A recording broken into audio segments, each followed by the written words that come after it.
Hello again, dear listeners. I'm trying to keep up the pace and release stories on time, though circumstances keep trying to get in my way. But I won't give up, even if there isn't much activity yet. I believe my content will reach those who truly appreciate this genre. How did you spend your Valentine's Day?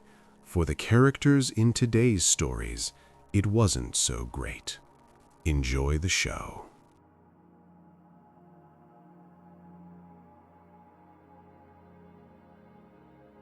You know that feeling you get when you're a kid and you're absolutely sure there's a monster under your bed? Your heart hammers in your ears and you're too scared to even move your foot an inch off the mattress. That's the feeling I had on Valentine's Day. But I wasn't a kid, and the monster wasn't under my bed. It was standing right in my living room, holding a box of chocolates. My name is Mark. I'm a security guard at the Pine Creek Mall. It's not a glamorous job, but it pays the bills. On February 13th, my boss, a guy named Jerry, asked me if I'd work a double shift on the 14th. He had a big Valentine's Day dinner planned with his wife. I said yes. What else was I gonna do? Sit at home and watch TV? My girlfriend, Sarah, and I had broken up a month ago. Valentine's Day was just another Thursday to me, so working a double at the mall sounded fine. Easy money. The mall closed at 9 p.m. on Valentine's Day. I came on for the night shift at 8, so I was there for the last hour of business. It was a ghost town by then. A few last-minute guys running into the jewelry store looking panicked, a couple of teenagers sharing a pretzel, the usual. At 9, the lights in the main corridor dimmed. The anchor stores would stay lit for cleaning crews, but the main mall got dark and quiet. My job was simple. I had to walk the perimeter every hour, check that all the security doors were locked, and make sure no one was hiding out in the bathrooms or anything. It's boring. Mostly, you just sit in the security office watching the black and white monitors flicker. Around 9:30, I started my first round. The only sounds were my own boots squeaking on the polished floor and the low hum of the ventilation system. I passed the darkened storefronts, the metal gates pulled down over them. It's a weird feeling, being in a place that's usually so loud and bright when it's empty and dead, like being on a movie set after everyone's gone home. I was heading towards the food court when I saw it. A single, small flame flickering in the dark. My heart jumped into my throat. Someone was in here. I grabbed my flashlight and my radio. "Hello? Mall's closed," I yelled, my voice echoing. I clicked on the light and aimed it at the flame. It was a candle, a little red one, sitting on a table in the middle of the food court, and next to it was a single red rose and a Valentine's Day card. I walked closer, my footsteps echoing. The card was addressed to someone, but in the dim light from my flashlight, I couldn't read the name. I picked it up. The envelope was blank. I opened it. Inside, in neat handwritten letters, it said, "For my one and only, I'll love you forever. Stay with me tonight." A chill went right through me. This wasn't some kids messing around. This was planned. Someone had set this up. They were in here. I keyed my radio. "Jerry, you there?" Nothing but static. Jerry had probably turned his off for his romantic dinner. I was alone, with whoever set this up. My first thought was to search the place. That's what they pay me for, right? But my gut was screaming at me to just go back to the security office, lock the door, and wait for morning. I'm not a hero. I'm a security guard. I decided to listen to my gut. I turned around and started walking fast back towards the office. That's when I saw the second one. Another candle, this time on a bench near the escalators. Another rose, another card. I didn't stop to read it. I walked faster, almost jogging.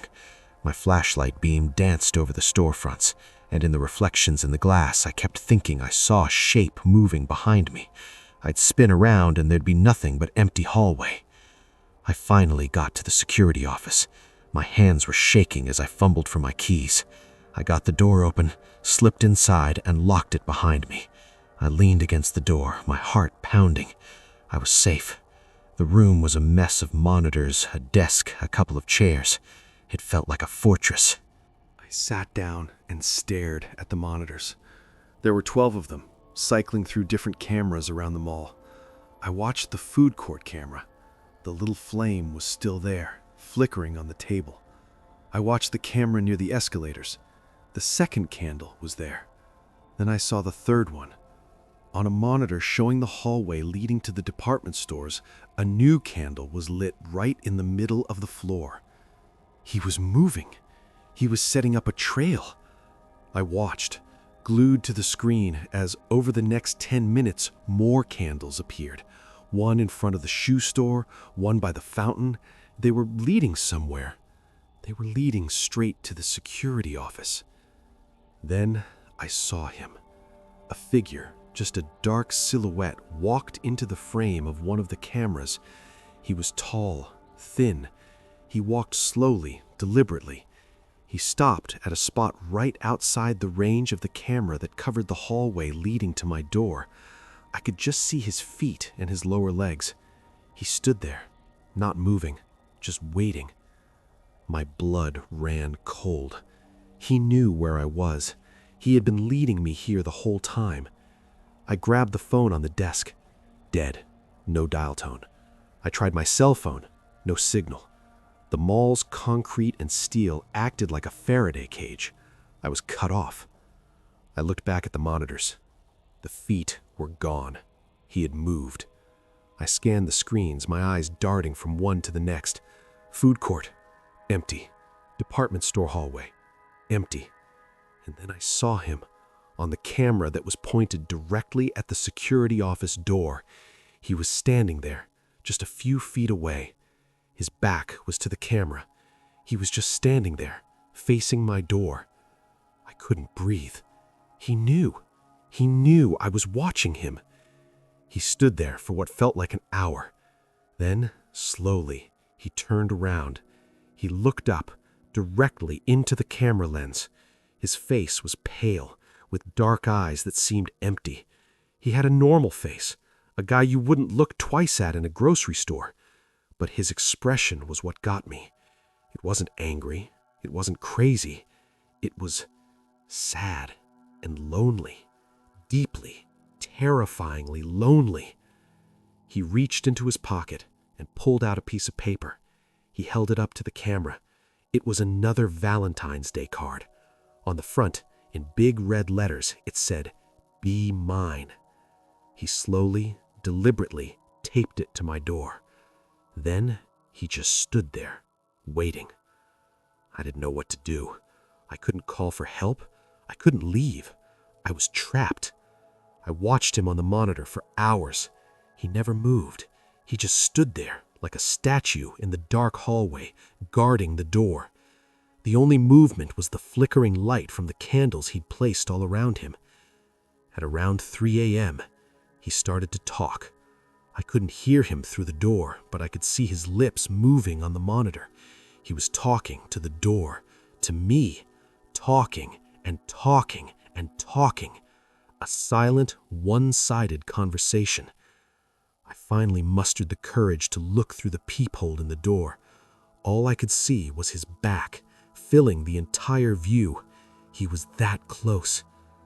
Around 5 a.m., the candles started to burn out, one by one.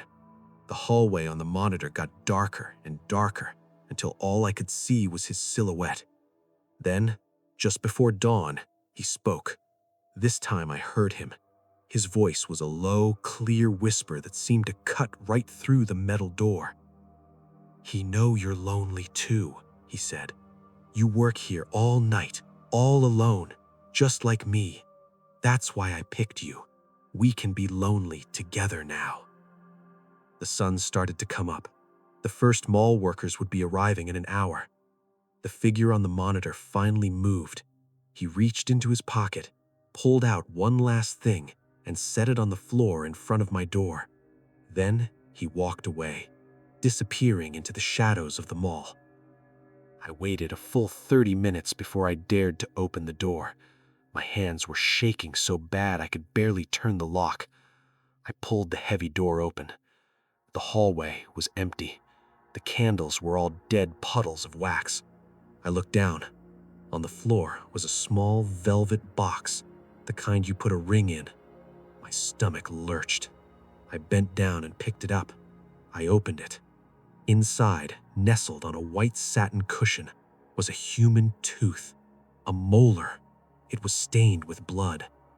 Taped to the inside of the lid was a tiny folded piece of paper. I opened it.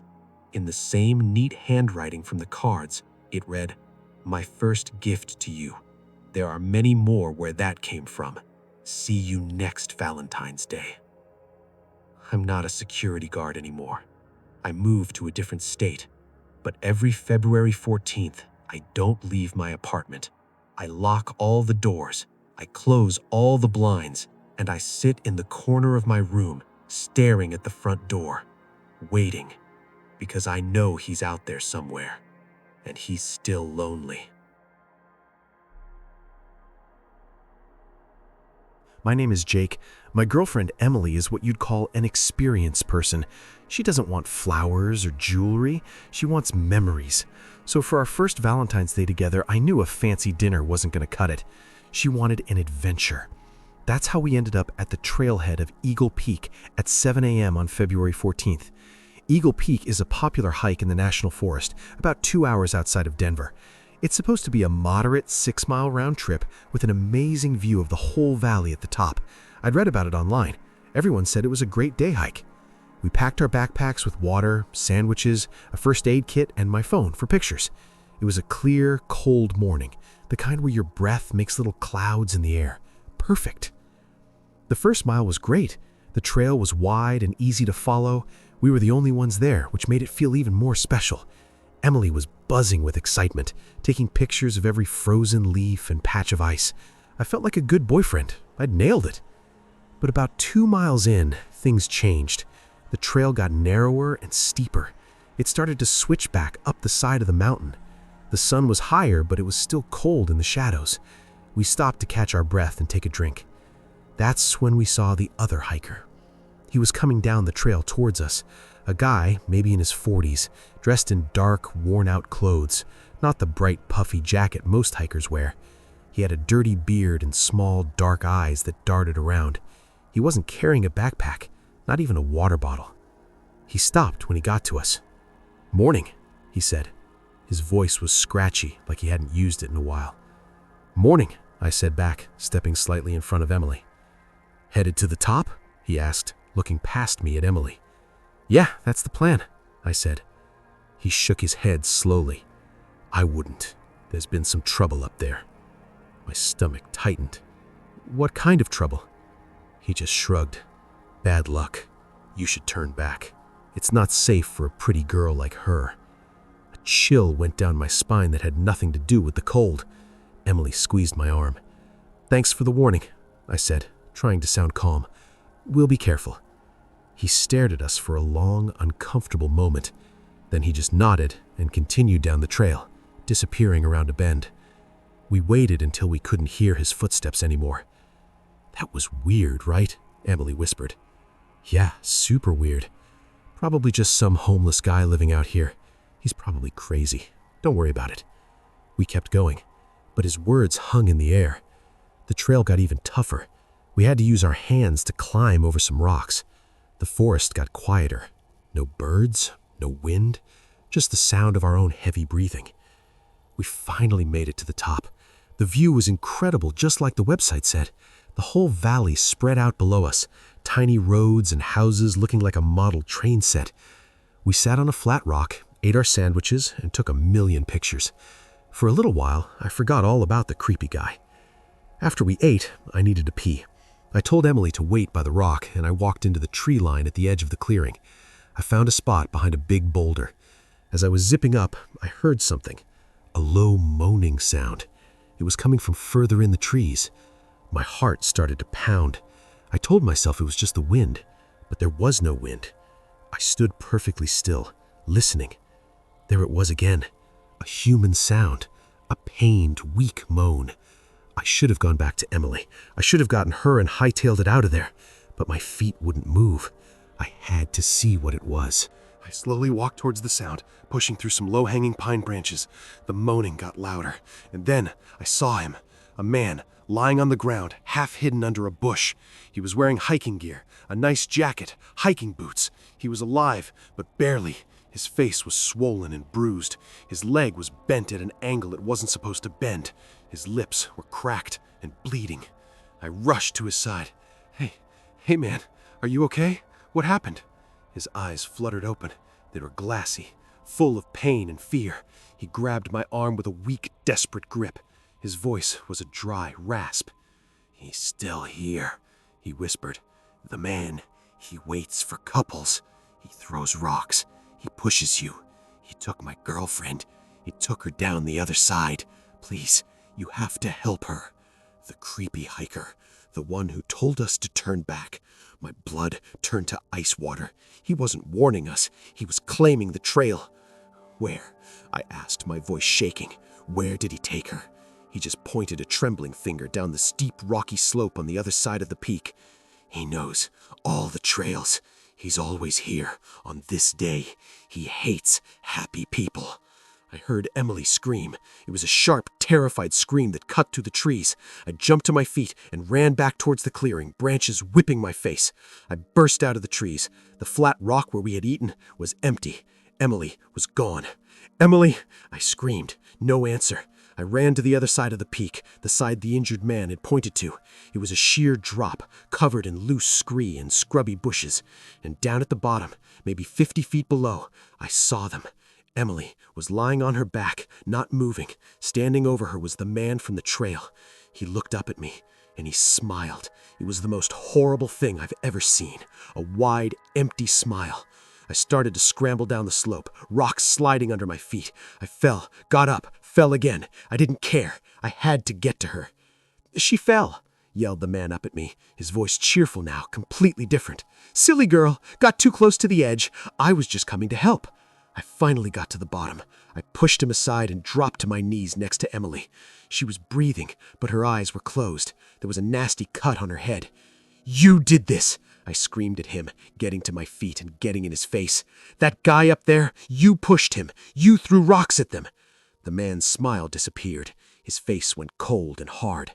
He looked at me with those empty, darting eyes. "That's a terrible thing to say," he said quietly. "I was just out for a hike on Valentine's Day. I came to see the pretty view. I saw this young lady fall. I came to help, just like I'm a good Samaritan." He was so calm, so sure of himself. It was terrifying. "The police will figure it out," I said, pulling out my phone. "No service, of course." He watched me, a little smirk playing on his lips. "Dead zone up here. Everyone knows that. It'll be a while before anyone finds you or her." He took a step closer to me. I looked around. We were in a little ravine. The walls were steep. The injured man was up top, probably dying.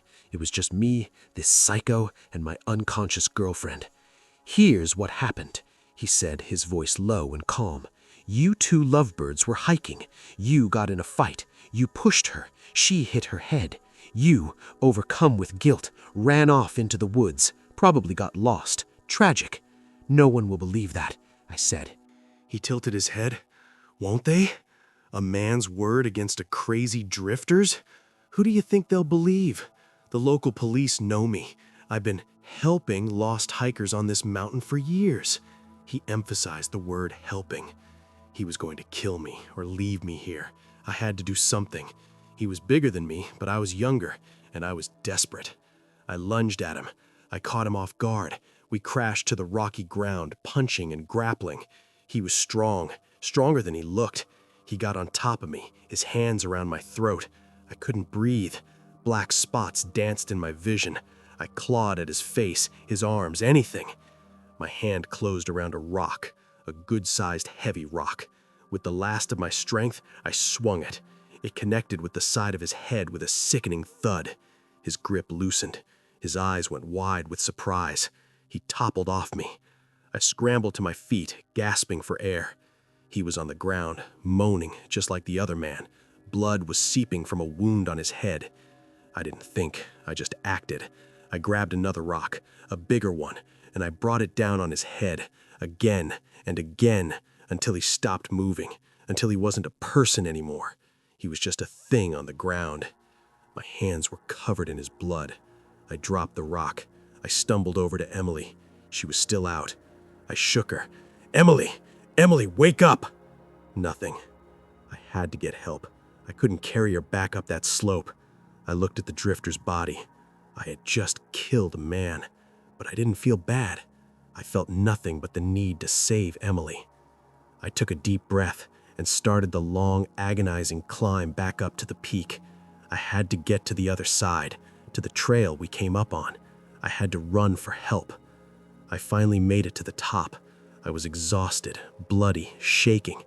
I looked back down into the ravine one last time. Emily was a small, still figure, and next to her, the drifter hadn't moved. But the other man, the one with the broken leg, he was gone. The spot where he'd been lying under the bush was empty. He was gone. I stood there, frozen. He was so hurt he couldn't move. How could he be gone? Unless he wasn't as hurt as he looked, unless it was a trick, unless they were in it together.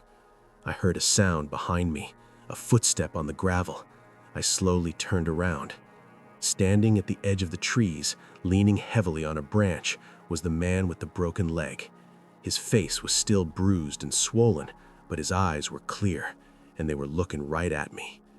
"Good job," he said, his voice no longer a weak rasp. It was normal.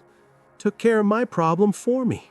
Been trying to get rid of that guy for years. He always ruins my hunting." I just stared at him, my mind refusing to process what he was saying. He smiled, a wide, empty smile just like the other one. "Happy Valentine's Day, lover boy. Now let's go check on your girlfriend." I don't remember running, but I must have. I ran down that mountain like the devil himself was chasing me. I ran until I couldn't run anymore. I flagged down a car on the main road hours later. They found Emily. She was dead. They said she died from her injuries from the fall. They found the drifter's body. They said I acted in self-defense. They never found the other man, the man with the broken leg. He just vanished.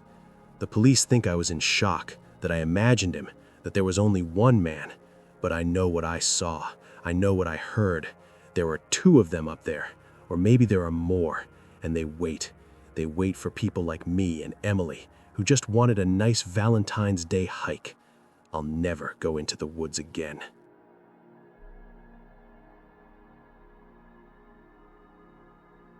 My name's Dave. I'm a mechanic. I fix cars.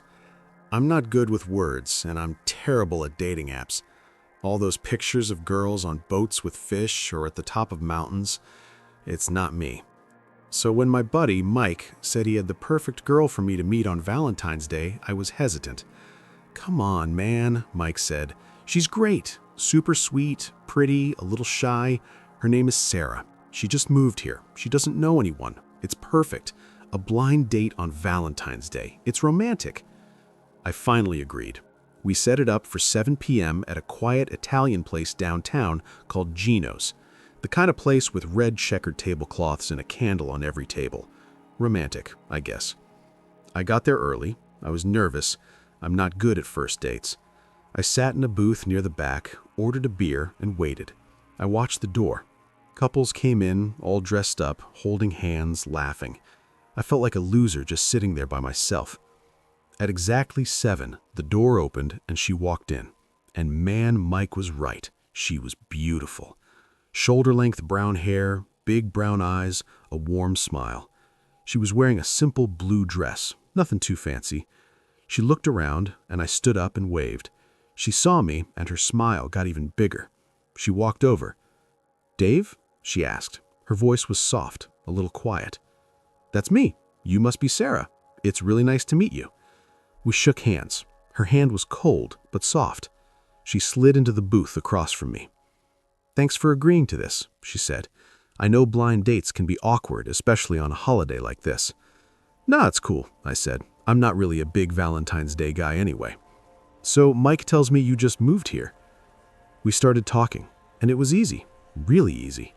She told me she was a graphic designer, that she worked from home, that she loved old movies. I told her about fixing cars, about my dog, a stupid lab mix named Rufus. She laughed at my dumb jokes. She had a great laugh. It was a real laugh, not a fake one. Dinner was great. We split a bottle of wine. We talked for over 2 hours. The waiter had to come over and hint that they needed the table. I paid the bill. We walked out onto the cold, dark street. "I had a really good time, Dave," she said, pulling her coat tighter. "Me too," I said, and I meant it. For the first time in a long time, I wasn't thinking about work or my ex-girlfriend. I was just happy. "I don't want the night to end," she said, looking up at me with those big brown eyes. My heart did a little flip. "Me neither. We could get coffee somewhere or a drink." She shook her head. "It's loud in those places. I live just a few blocks from here. We could go back to my place. I have a bottle of wine that's way better than the stuff we just had." A little voice in my head said this was moving fast, but a louder voice said, "Shut up, idiot." I agreed. We walked to her apartment. It was in an old building, one of those walk-ups with the mailboxes in the entryway. Her apartment was on the 3rd floor. It was small, but cozy, neat, lots of books, a couple of framed prints on the wall. It smelled like cinnamon. She poured us each a glass of wine, and we sat on her couch. We talked some more. We got closer. We started kissing. It was nice. It was really nice. Everything felt perfect. Then I noticed something on the wall across from the couch, a small framed photograph. It was a black and white picture of a little girl, maybe 7 or 8 years old. She had big, sad eyes and a shy smile. She looked familiar. I pulled away from Sarah for a second. "Who's that?" I asked, pointing at the picture. Sarah glanced at it, and a strange look crossed her face. Just for a second. Then the smile was back. "That's me," she said, "when I was little." "Cute kid," I said, but something bothered me. The girl in the picture looked exactly like the woman sitting next to me. But it was an old photo. The style of her dress, the way the photo was faded, it looked really old, like from the 80s or even earlier. But Sarah was only like 28. I shook it off. I was probably just being weird. We kept kissing. Things were heating up. Then she pulled away again. "I'll be right back," she whispered. "Don't go anywhere." She got up and disappeared down a hallway, presumably to the bedroom. I sat there, alone on the couch. I looked around the room. It was so neat, almost too neat, like a showroom. I looked at the books on her shelf, old paperbacks. Some of them looked like they were from the 70s. I looked at the pictures on her little desk, more photos, all of them of the same little girl, the same big eyes, the same shy smile. A cold feeling started to creep into my gut. Why were all the pictures of her as a child? There were no recent photos, no pictures with friends, no family pictures, just dozens of photos of the same little girl in different outfits, in different settings, but all looking like they were taken a long, long time ago. I stood up and walked over to the desk. There was a small, worn-out jewelry box. It was old, made of wood, with a faded painting of a ballerina on the lid. I opened it. Inside, on a small satin pillow, was a child's ring, a tiny gold band with a little chip of a gemstone. Next to it was a lock of brown hair tied with a faded pink ribbon, and a newspaper clipping, yellowed and brittle. I carefully picked up the clipping. It was from a local paper. The date on it was February 14th, 1987. The headline read, "Local Girl 8 Missing After Valentine's Day Party." I read the first few lines. Sarah Miller, 8, was last seen leaving her friend's Valentine's Day party on the 1300 block of Elm Street. She was wearing a blue dress and was seen talking to an unknown man. My blood ran cold. I looked at the date again, 1987, over 35 years ago. I looked at the lock of hair, the tiny ring, the picture of the little girl on the desk, the same little girl who was, at this very moment, in the bedroom. My hands were shaking. I heard a soft sound behind me. I spun around. "Sarah, was standing in the hallway entrance. She wasn't wearing the blue dress anymore. She was wearing a child's nightgown. It was old-fashioned, white with little faded flowers on it. It was too small for her. It hung off her shoulders. She smiled, but it wasn't the warm smile from the restaurant. It was the shy, sad smile from the photographs, the smile of the little girl. What are you?" I stammered, backing away from her. She tilted her head. "I'm Sarah. You had a nice time with me tonight, didn't you, Dave? Just like all the others." "All the others?" I whispered. "On Valentine's Day," she said, taking a slow step towards me. "I get lonely. I wait for someone nice, someone like you, someone who will take me to dinner and be kind to me, and then I bring them home." She took another step.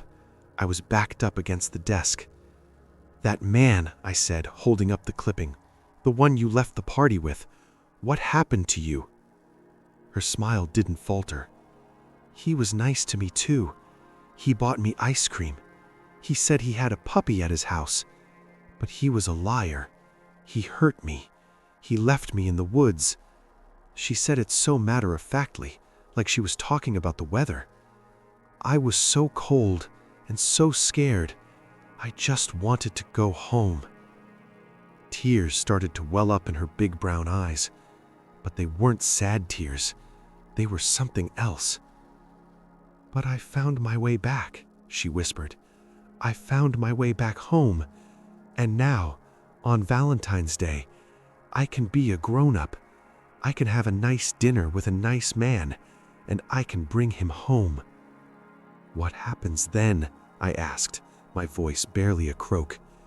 "Then," she said, stepping closer, so close I could feel her cold breath on my face, "then we can be together, forever, just like I always wanted.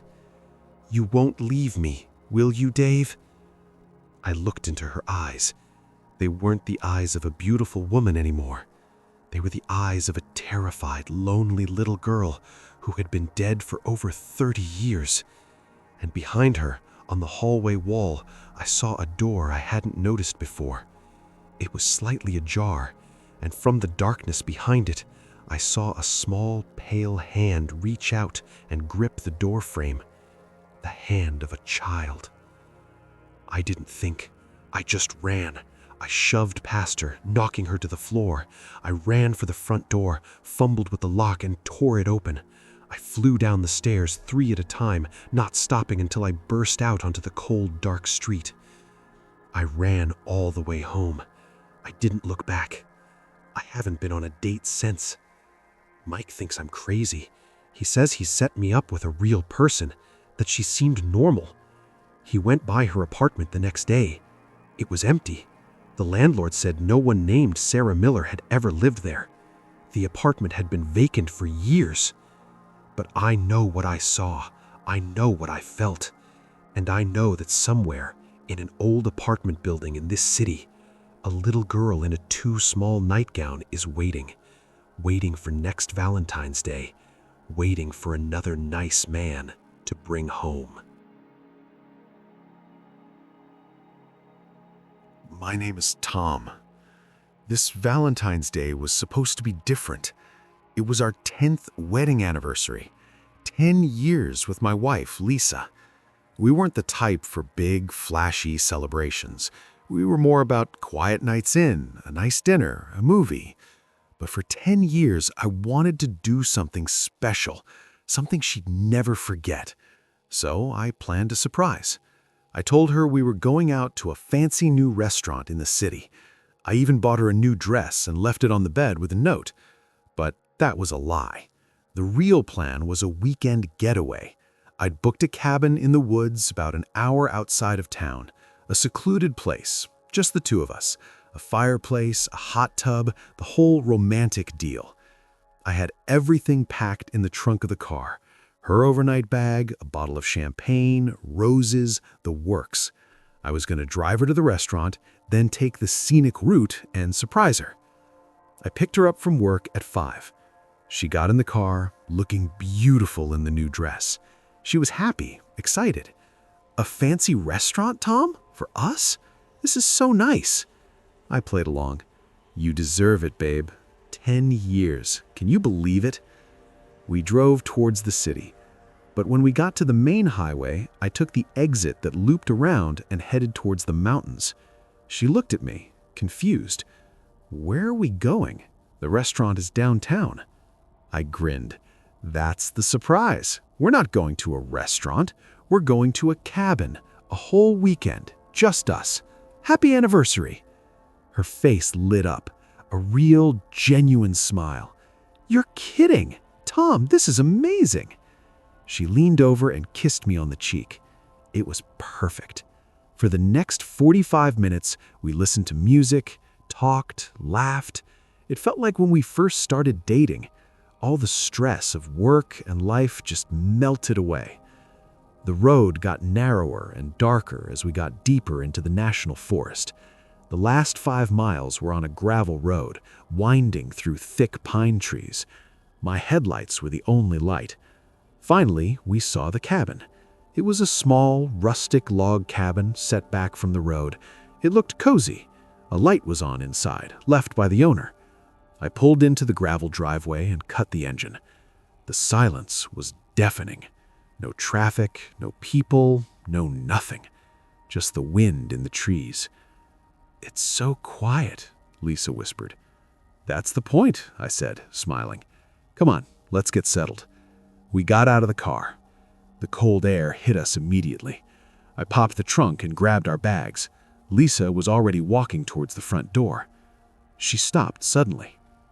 Tom, she said, her voice tight. The door.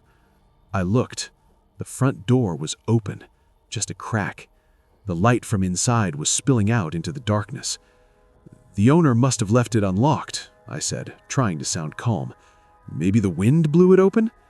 I put the bags down and walked past her. I pushed the door open slowly. Hello? I called out. No answer. I stepped inside.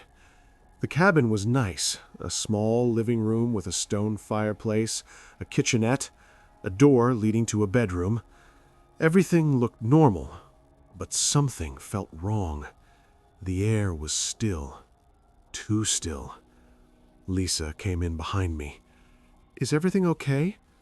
Yeah, I think so, I said, but I didn't believe it. That's when I noticed the photo album on the coffee table. It was open. I walked over and looked down. It was a wedding album. My heart skipped a beat.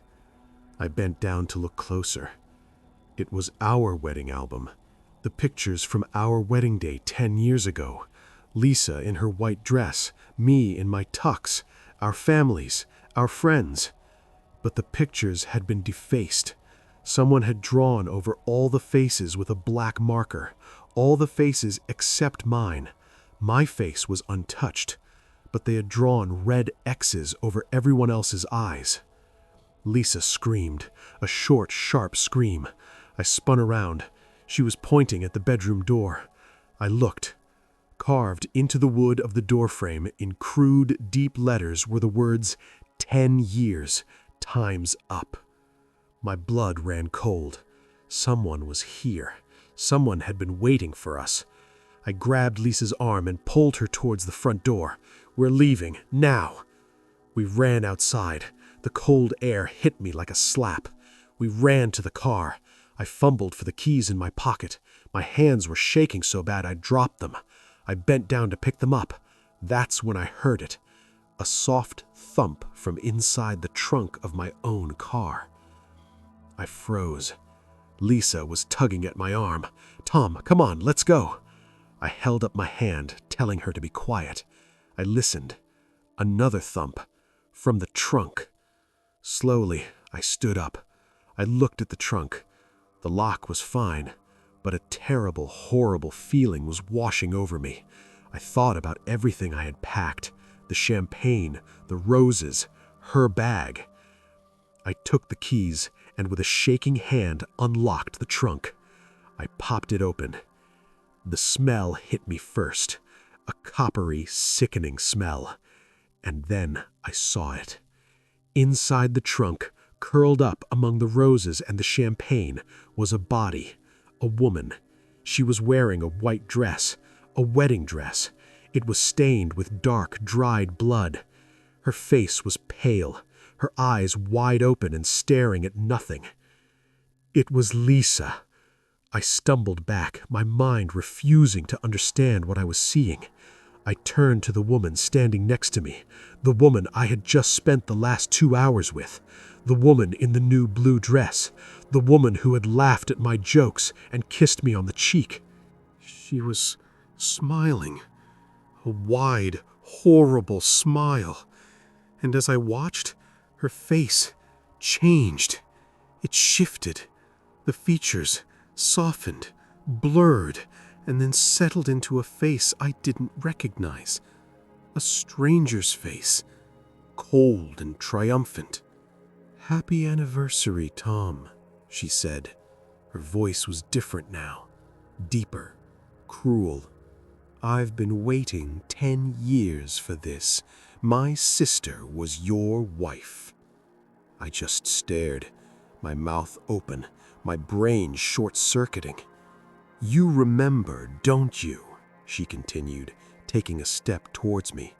10 years ago, the wedding, my little sister, Lisa, so happy, so in love, and then, just a few months later, she had a little accident, a fall down the stairs at your new house. You said you weren't home, but she wasn't alone, was she?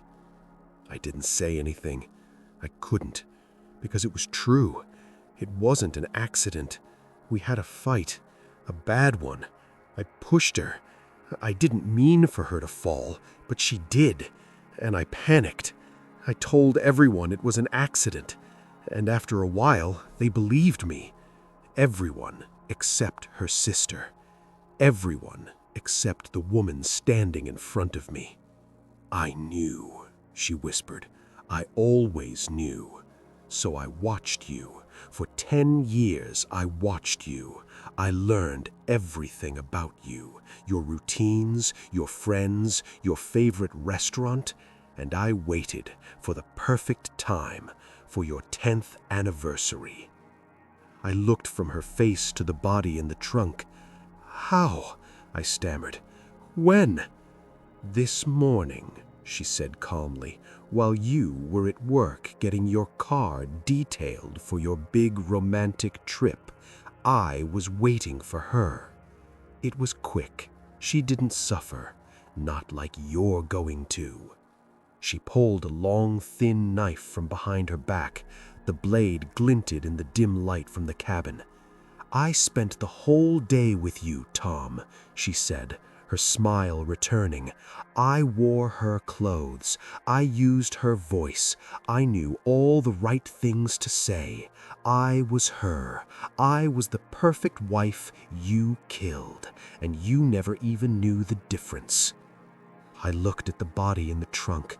My wife, my Lisa, dead for hours, and I had been with her killer, laughing, kissing, celebrating our anniversary.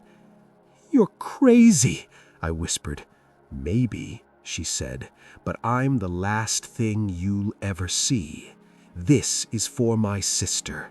Happy Valentine's Day, Tom." She lunged. I tried to run, but my legs were like lead. I felt the cold steel punch into my side. The pain was incredible, a white-hot fire. I fell to my knees on the cold gravel. I looked up at her. She was standing over me, the knife in her hand, her face calm and satisfied. Behind her, through the open cabin door, I could see the wedding album on the table and the carved words on the doorframe. "Time's up," she whispered. The last thing I saw was her smiling face, looking down at me. The last thing I heard was the wind in the trees, and then everything went black. Happy anniversary.